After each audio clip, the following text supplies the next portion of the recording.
Selamat malam, kita ketemu lagi di channel Ziot.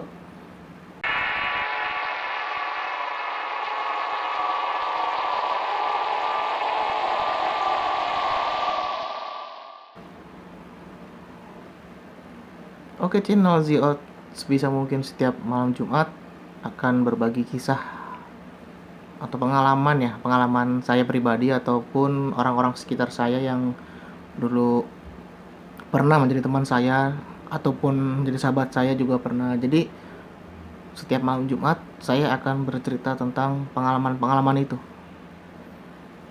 Oke, pengalaman di episode pertama ini terjadi ketika saya itu masih duduk di bangku SD ya. Duduk di bangku kelas, tepatnya itu kelas 3 SD. Saya di sana saat itu mempunyai teman atau sahabat gitu ya. Sahabat SD saya itu bernama Gibi gitu. Nah, dia ini rumahnya itu lumayan jauh dari rumah saya, tapi karena rumah almarhum neneknya itu dekat di daerah rumah saya, jadi dia suka main ke rumah neneknya lalu main ke rumah saya gitu.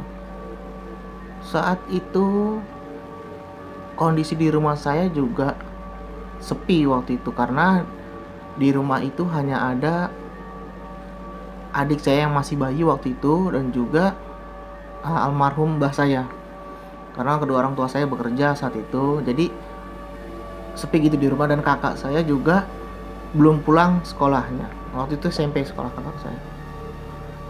Oke, singkat ceritanya, saat saya bersama si Gibi ini sedang bermain di rumah, memang kami sering bermain gitu ya setelah pulang dari sekolah SD. Kan saat itu pulang tuh jam setengah 12, jam 11 gitu ya. Main di sini.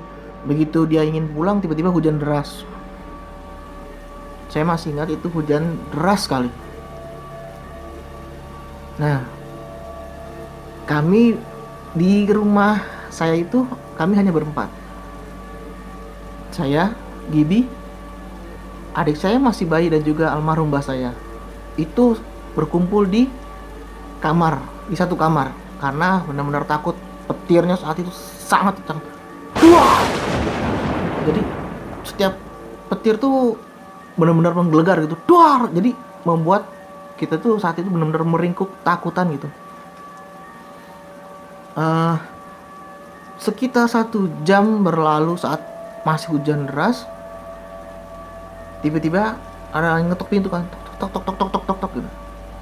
Wah, jantung ini langsung, Bibi gimana Bi, kita temuin yuk. Ya udah, akhirnya saya diantarkan oleh dia untuk membuka pintu. Ternyata itu adalah kakak saya yang baru pulang. Dia kehujanan gitu ya. Oke, akhirnya kakak saya langsung mandi. Jadi saya meneruskan bermain. Saat itu kalau tidak salah saya sedang bermain ular tangga. Zaman dulu ya, masih main ular tangga gitu di kamar. Adik saya lagi dikeloni oleh mbak saya, karena adik saya saat itu masih bayi ya. Jadi setelah kakak saya sudah selesai mandi, kakak saya mau makan.